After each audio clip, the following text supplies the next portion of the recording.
Good morning. As we go to the chitas of today, I'll mention it today. I'll mention the beginning and the end. With tomorrow, it's going back to 8 a.m. Sorry, today we started a little late because of Rosh Chodesh, but tomorrow we go back to 8 a.m. Today we're holding Wednesday. Today is the fourth reading in the portion of Noach. We're holding chapter 8, verse number 15. God spoke to Noach, say Menateva, go out of the ark. Ata v'ishtacha, you and your wife, uvanecha, and your sons, u'nishnei vanech itach, and the wives of your children should go out with you.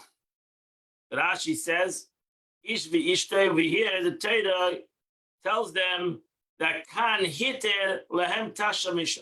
Over here, they were allowed, from now on, the Torah gives them permission to have intimacy. Kol chayash ito b'kol basa ba'if, every living thing that is with you, all flesh. Ba'if of the fowl, behema, and in the animals, v'chorei v'sharei v'shalaretz, and everything that creeps on the earth. Hayetze, itach, that goes out with you, v'shortzu ba'aretz, and they shall swarm on the earth. Ufaru v'ravu, and they shall be fruitful and multiply on the earth. This is a famous, famous concept in the Gemara, a kri and a ksiv. The way it's written and the way it's read, it all depends on the vowels. So the way it's written, we write it in a certain way with vowels, and we read it in a different vowels, which changes the meaning of the word. So it's written haitse, but it's read hayetze, which means tell them to go, that they come out. Haitse means if they do not wish to come out, you take them out. So there's going out. Hayetze, they're going out regularly. That's how we read it, that they went out, who go out. But really, it's written haitze, you have to take them out. That means if they don't want to go out, they are forced to go out. You have to take them out of the teva. We have to leave the teva. Imagine if they're over a year in the teva, maybe many animals and maybe even Noach also didn't want to go out. Noach and his sons went out. The Ishtai and his wife, Vishnei Banav and the wives of his sons, Itai with him. Verse 19, Kol Shaya, Kol Remesh, Kol Chalaif, every beast, every peeping thing. Kol Chalaif, every fowl, every bird. Kol Remesh ala Aretz, anything that was crawling on the ground. The Mishpachei Seyem, to their families, Yatsum and Ateva, they went out of the ark. What does Rashi says? What is the meaning over here to their families? They accepted upon themselves to stick to their families, that they would not intermingle. Even Noach Mizbeach, and Noach built an altar. Noach built a Mizbeach. They took all the living clean animals. From all the birds. Now he understood why he took 7. Because he took most of them and he brought them as a sacrifice. So what did he say? He said, the Holy One blessed me, commanded me to take out 7 pairs of these only in order to offer them as a sacrifice. Why would we need to have 7 extra pairs? So to bring up 6 of them as a sacrifice and send the others, the rest of them, that pair away.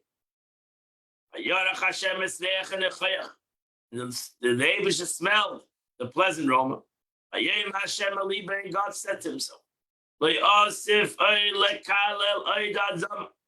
will no longer curse the earth because of man.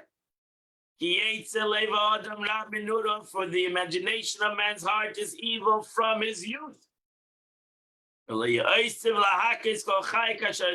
will no longer smite all living things as I have done.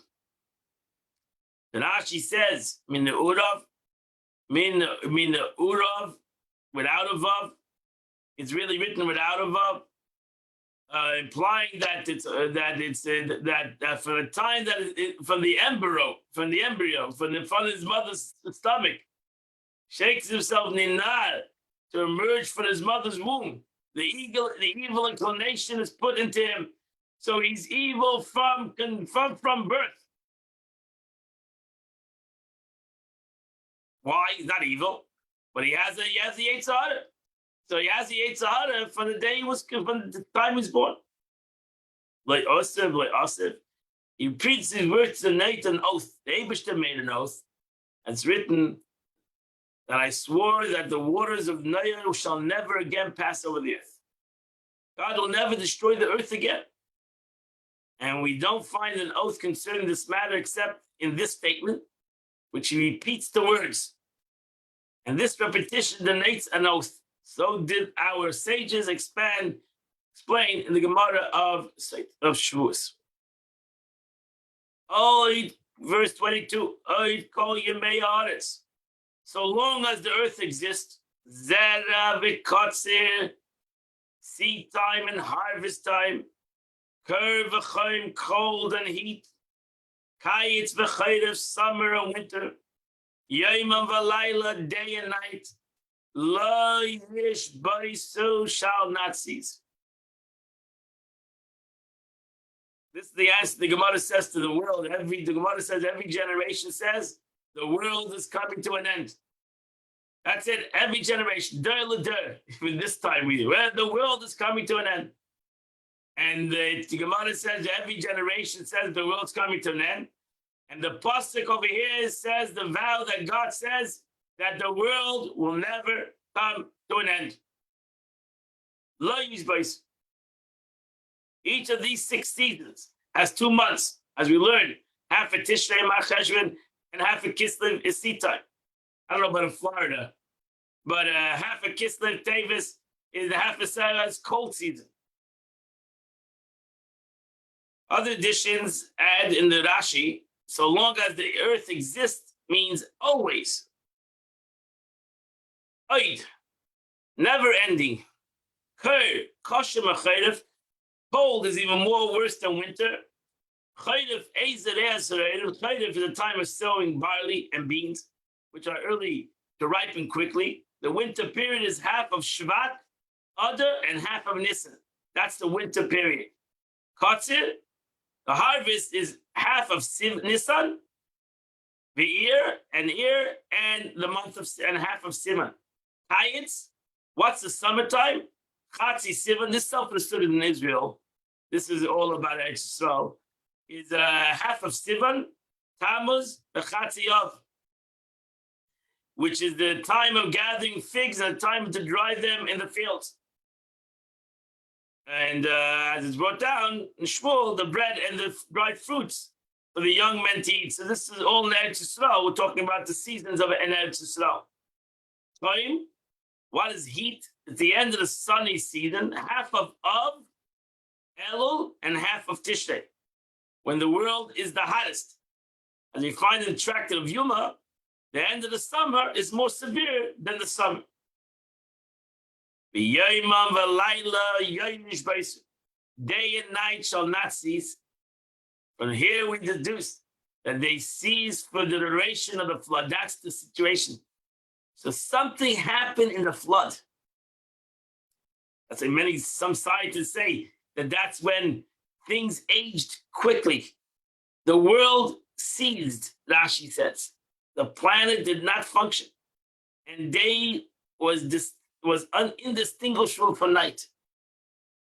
Something happened, the Gemara, it's a Medrash. Something happened in the flood, the Yom V'Layla slowly lost their time. All these shall not cease to perform according to the natural course. This is the promise that God made with the world. Only chapter 9, verse number 1. And then they used to bless Noach. His Banav and his children. He told them, had no children. His children were over 100 years old. And they had no children. And he told them, go out, be fruitful and multiply and fill the earth.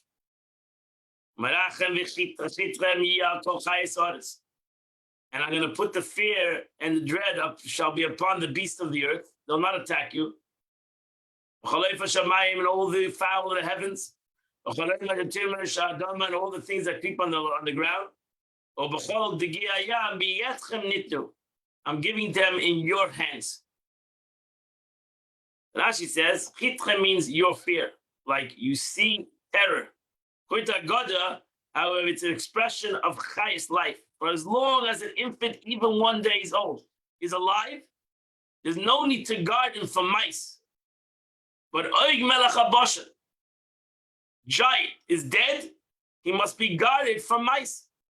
Because the second an animal knows that the person's dead, he comes to eat him. As long as an animal, even a mice, knows that when a person's alive, he doesn't touch him. And it says, your fear and your life shall be. When your fear is upon the creatures, as long as you're alive. So God says, I'm going to put in a natural thing that animals are going to fear humans. And they're going to go away from humans in general. That's what the Eibishter says. And then number 2 is, this is another command, another law, the verse number 3. That now God allows the eating of animals. I give you the right to eat all animals. Noach doesn't have the laws of kashrus, but the Bnei Noach, the children of Noach, can eat all animals. The Gemara says in Sanhedrin, if I did not permit the first man, Adam, I never permitted Adam to eat animals. So for the first 1,500 years of creation, man was vegetarian, according to the law, according to Torah law. Now God gave permission for humans to eat animals. But only vegetation. But to you, just like the green vegetation, I permit to first man, I give unto you everything. So now I give you permission to eat all animals. But flesh with its soul, its blood, you shall not eat. What does that mean? That's not the law of not eating blood, because that's only given to the Jewish people, that a Jew is not allowed to eat blood. Over here, we're talking about Eib Menachai, Rashi says. He prohibited them to eat the limb cut off from a living creature as long as the soul's in it. The law of Eib Menachai, you're not allowed to take an aver, a limb from a living animal, eat it. You have to kill the animal first. That's cruelty. You shall not eat flesh, right? Meaning if your limb is cut from the animal while it's still alive, it's forbidden to be eaten, even after the animal dies. That are not, even in the nations of the world, are prohibited from doing this. From torturing an animal and ripping off its limbs while it's still alive, as long as the soul's within it. This refers to a limb of a living creature, and also its blood, you shall not eat. This refers to blood of a living creature. So there are such people who take blood from an animal while it's still alive. And the Torah prohibits a person from doing that. Eiva Menachai, you're not, Eiva Menachai means a limb from an animal, taken and not allowed to as long as the animal's alive. Once the animal's dead, you're allowed to eat any part of the animal. A non-Jew can eat any part of the animal. Verse number 5. But your blood of your soul, I will demand an account. Miyad kol chai, from every hand, from the hand of every beast, and the shena, I will demand it. Miyad adam yad ish achim edrish es nefesh adam, and from the hand of man, from the hand of each man, his brother, I will demand the soul of man. This is a very, again, encrypted verse, and as we'll just learn Rashi, Rashi says the meaning of the verse is, but your blood, even though I permit to take the life of an animal, your blood, I will demand one who sheds his fellow's blood. Meaning, one who commits suicide. That's one. You don't have the right over your body to kill yourself. To your souls, you might say, okay, I'm not going to kill myself. There won't be any blood. I will do chenek. I'll strangle myself. Chas v'shalom. So the Torah says, "Nafshei seichem." You're not allowed to strangle himself. If a guy strangles himself, even though no blood is issued from him, it is prohibited to. Now, who can punish him? The guy died. That's why the Torah says, "I will punish him." That's why God says, "I will punish him." Person that kills himself, suicide is prohibited for a Jew and for a non-Jew. Miyat kochai. Since the generation of flood had sinned, and they were abandoned to prey for the wild beasts, which would have power over them, is compared to the silenced animal. Therefore, it's necessary to warn the beast about them, not to kill them. The Torah says, Torah warns a person for hurting himself and warns the animals for hurting a person.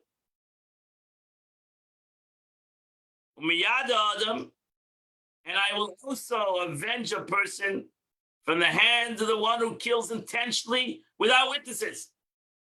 The Torah demands to have witnesses. What happens if a guy kills without witnesses? God says, "Don't die. I will take your revenge. You have no right to kill anybody." The meaning of the verse is, in the hand of one who loves him like a brother and killed him unintentionally, I will demand his punishment.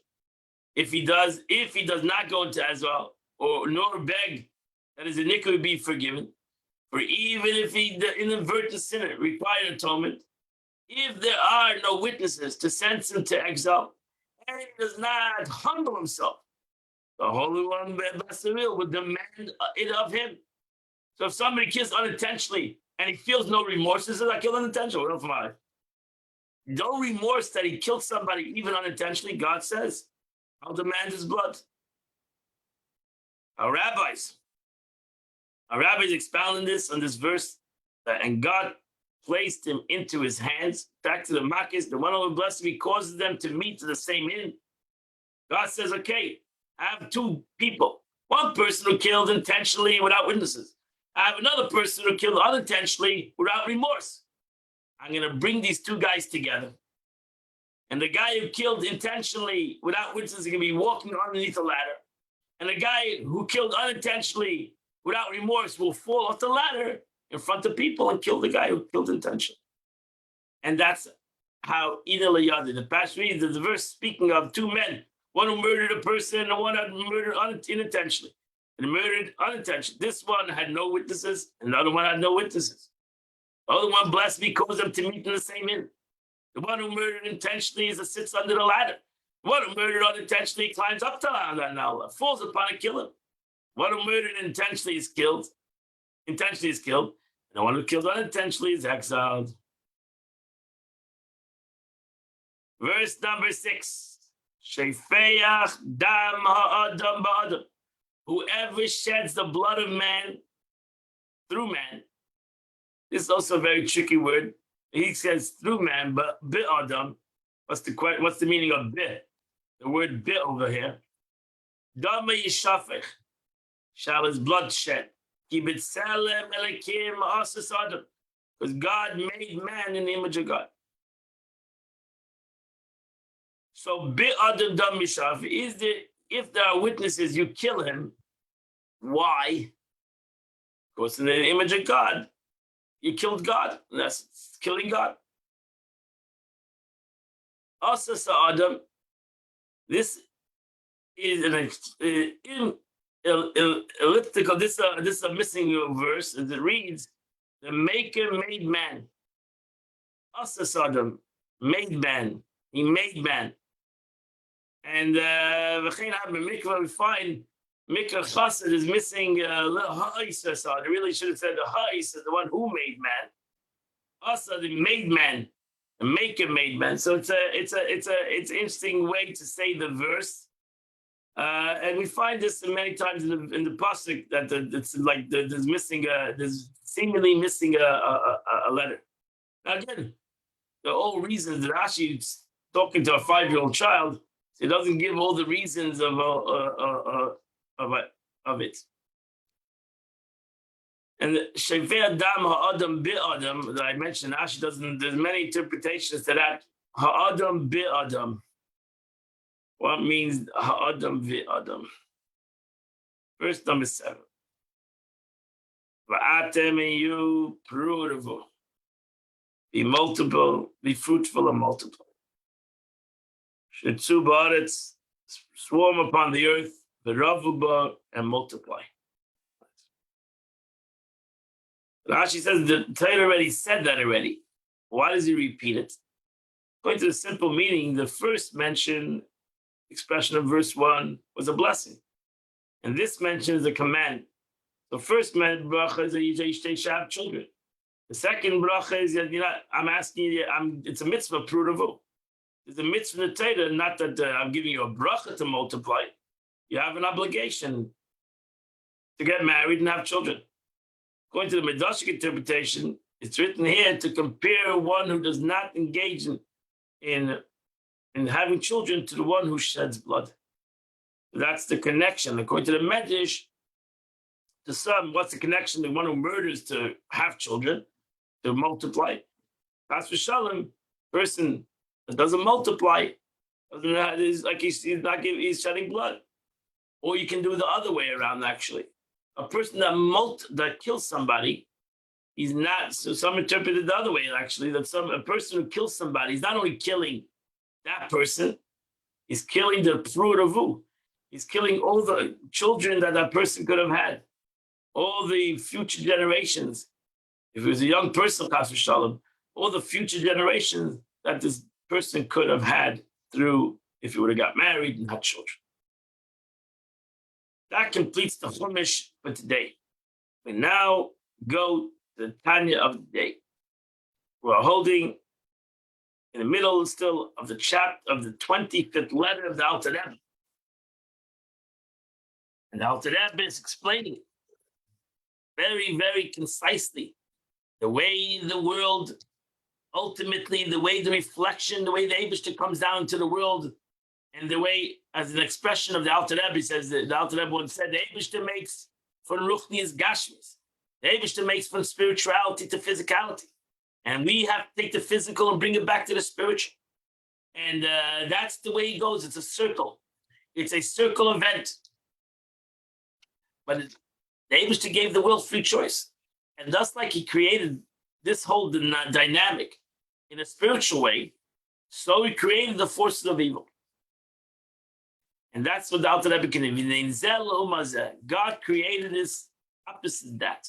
Since the entire dynamic of the holy side of the universe has its counterpart on the other side, and that's really the struggle, where the whole struggle comes in, is all about the Sitra Achra. The Sitra Achra, the other side. Above the mentioned 10 spheres of holiness, and likewise the 10 corresponding faculties of God's soul, each have their unholy counterpart. Everything that's in spirituality and holiness has its unholy counterpart. So you have Chachma the Torah, you have the wisdom of the Torah, and the wisdom of Umm. You have the kindness of the Torah, and you have kindness of the world. They're both a content of kindness. One is holy and one is unholy. Now, in general, when we say unholy, doesn't mean that it's bad. Doesn't mean that it's a negative thing, but there's a concept within it that's unholy. It has no kedusha. So, for example, I give tzedakah. I should do it l'shem mitzvah, not because I'm a fine person, because then it can be tainted with a concept of unholiness. I should give tzedakah because it's a mitzvah, because my nefesh lekis, because God commanded me to give tzedakah. And therefore, there are rules and regulations in the concept of tzedakah, because it's formed and it's begot by a mitzvah, by God's command, not by my personal desire to be good. So that's important. Why it's important to understand this next concept. Yesh asara kised masavusa. The Zohar writes there are 10 crowns of impurity. 10 crowns. There's wisdom of impurity. There's chesed of impurity. There's everything that has kedusha. There's the concept of klippa. And from there is to the souls of the nation, which they're kind people.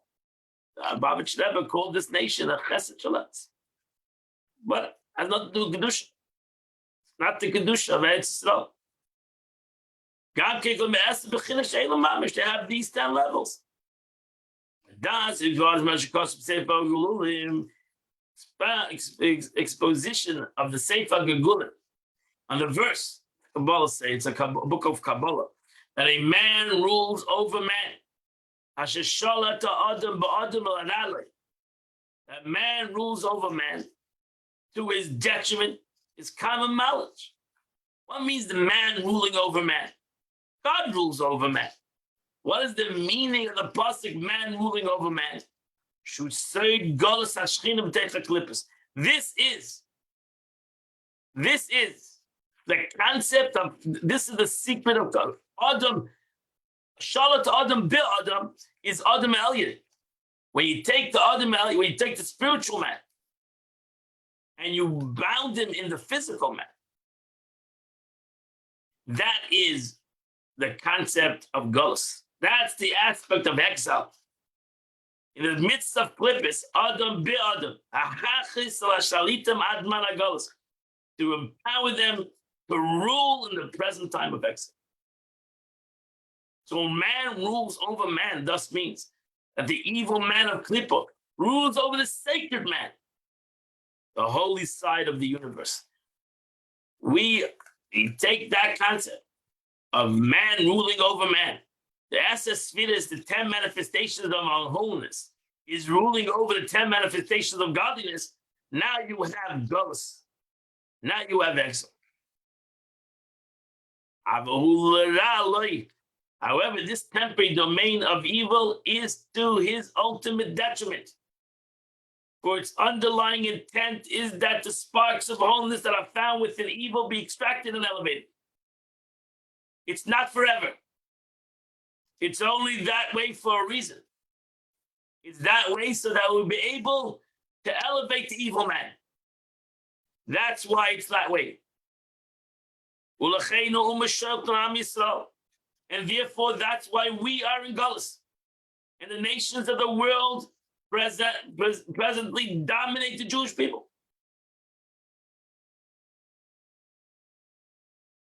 Because we are right now need to elevate the world. We're in Golus. We need to elevate not only the spiritual world, we need to elevate the physical world. The souls of the nation derived from Klippa, in which the Shekhinah is vested in a state of exile, empowering them to rule. And they got the power.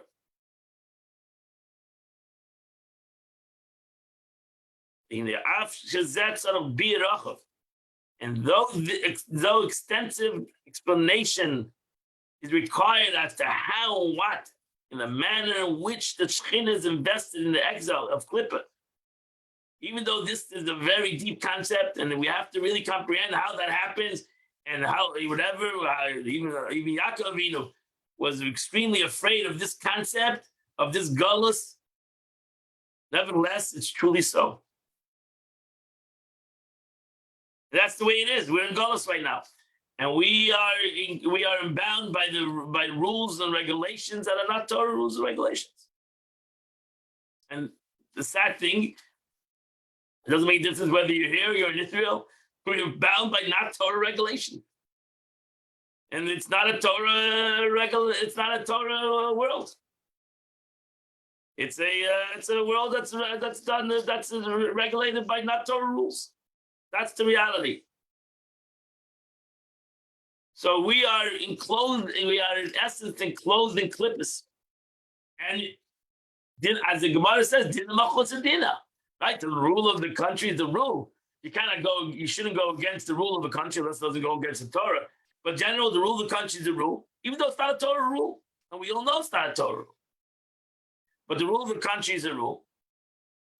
Because right now, we are in the rule of the country. even though we know that the Torah law is different than the rule of the country. And again, this has nothing to do with only in America and Israel too. The rule with the majority, it's sad, but a lot of the rules of the country that they have is not the Torah rule. Despite this,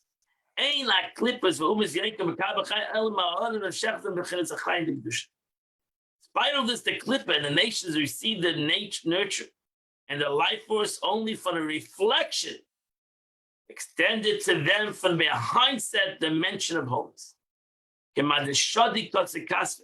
In a manner of this unwillingly throws something over his shoulders to his enemy, as explained in Tanya in chapter 20. And even in this way, how does Klippus, how does impurity receive its power? It sees it through numerous and intense contractions and screens until this radiance becomes vested in material of this world. And it ultimately gives wealth and honor for all physical pleasures unto the nations of the world. And that's the way it is. So ultimately, Kedusha, everything comes from God. And everything comes from holiness. God is holy. Ata Kadosh, Shimcha Kadosh, you are holy. Name is holy. So ultimately, everything comes from holiness. It comes through so many contractions and hiddenness to be able to give the life force to the 10 spheres of impurities. But that, we have to know, that has to do with the way the Eibishter, with God, gives a life force to the world. But we, the Jewish nation, it doesn't make a difference before Gullus or after Gullus. We, the Jewish nation, sustain where our sustenance doesn't come that way. We receive our connection from supernal continents, from Pneumius, the innermost aspect of divine. Which it costs, as we say in our davening, on the Torah, it says in the Torah, Yod Hashem Panav Elecha. May God make his countenance shine up. Call Echel if he shadish Dishmase.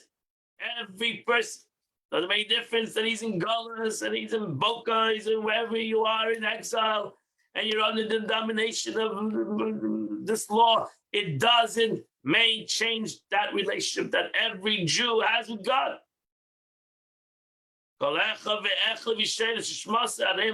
Each according to the source of his soul, up to the most elevated of levels.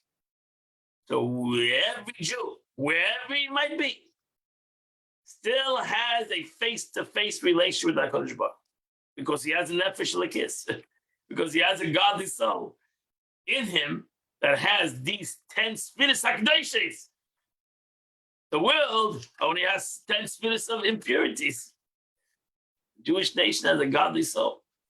And this godly soul has a 10 spirits, 10 manifestation of godliness that has a direct relationship to HaKadosh Baruch Hu. And that's the way it is. And that completes the Tanya of the day. We haven't yet completed this letter that the Alter Rebbe wrote. That completes the Tanya of the day. Today is the first day of the month of Cheshvan, Mar Cheshvan, and the first day of the month, the Tillim of the first day of the month is chapter 1 through chapter 9. If you do chapter 1 through chapter 9, you do the Chitas of the day. I wish you all a good Chodesh, and in Mitzvah, we'll see you all tomorrow at 8 a.m., where we'll continue to learn the Chitas of the day. Wish you a wonderful and beautiful